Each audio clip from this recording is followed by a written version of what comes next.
Ламікон обирай, скажи грибку прощавай. Спонсор показу «Фармак». Київ відвідав віце-канцлер Німеччини Роберт Габек, і з ним зустрівся президент Зеленський. Говорили саме про підтримку, оборонну підтримку з боку Німеччини, України, про пошук систем протиповітряної оборони. Це зараз дуже гаряча і важлива тема.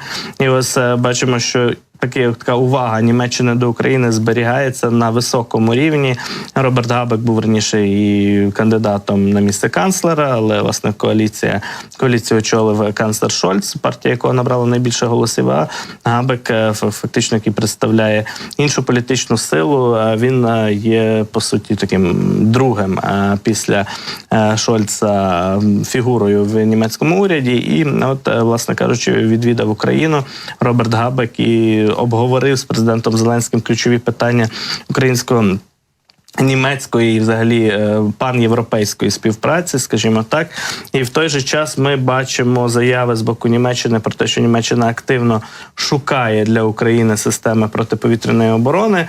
Ну, принаймні, подібні заяви прозвучали вчора і від канцлера Шольца, не лише від віце-канцлера Роберта Габека, але від канцлера Шольца про те, що Німеччина готова надати ще одну систему ППО «Петріот», мається на увазі Україні, але Україна потребує їх значно більше, і канцлер Шольц сказав, що почув він заклик про те, що цих систем має бути щонайменше 7, Німеччина буде намагатися знайти такі системи для України.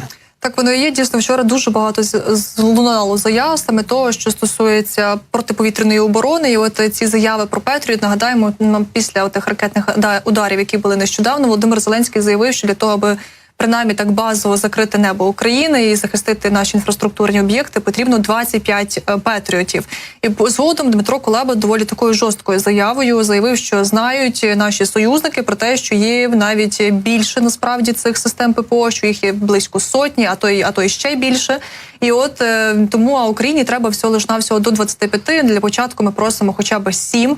І от знову ж таки вчора Кулеба також після зустрічі із групою 7, так, з дипломатами, заявив про те, що є все ж таки позитивні рішення, є все ж таки позитивні сигнали стосовно ППО.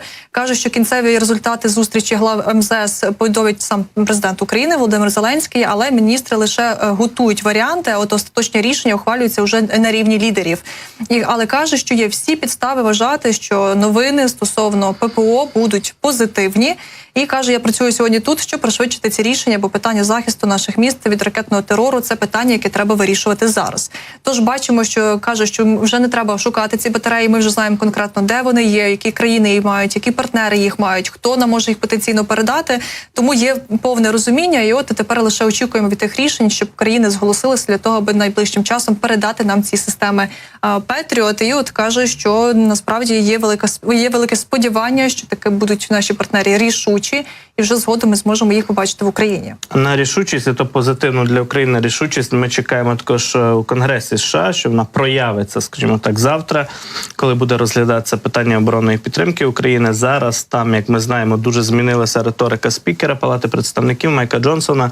Він раптом мало не головним адвокатом України і глобальної безпеки став у Конгресі США і виступає вже зовсім з іншими словами, тезами і повідомленнями про те, що він сам обома руками і ногами за оборонну підтримку України, що розробили вони з республіканцями чудовий план на голосування за підтримку для України. Там, звичайно, є зміни, відрізняється ця пропозиція Джонсона і республіканців, цей законопроект, від того, що Сенат раніше підтримав. Мова йде про допомогу в кредит, яку, щоправда, потім президент США може пробачити, так, цей кредит Україні, його не треба буде віддавати. Але ми бачимо, що дебати навколо цього законопроекту до останніх хвилин будуть тривати, і під час голосування, обговорення так само. Там уже низка абсурдних поправок з'явилася до цього документу, проекту підтримки України. Зокрема, така трампістка, республіканка у Конгресі Марджорі Тейлор Грін подала дуже багато дивних поправок, м'яко кажучи, дивних поправок до цього документу на підтримку України. І, зокрема, вона пропонує заборонити фінансування української оборонки, української армії, війська, поки Україна не закриє всі біолабораторії. Ну, така абсурдна вимога, які біолабораторії, це просто на голову не налазить. Поки Україна не заборонить, скажімо, всі аборти, або ж поки Україна не припинить переслідувати християн. Це абсолютний нонсенс, який продукує російська пропаганда і поширює його трампістка Марджорі Тейлор Грін. Ну і також вона пропонує всім членам Конгресу, які проголосують за цей закон підтримки України, призватися до Збройних сил України. От такі якісь дивні дуже речі, клоунські абсолютно відбуваються у Конгресі США.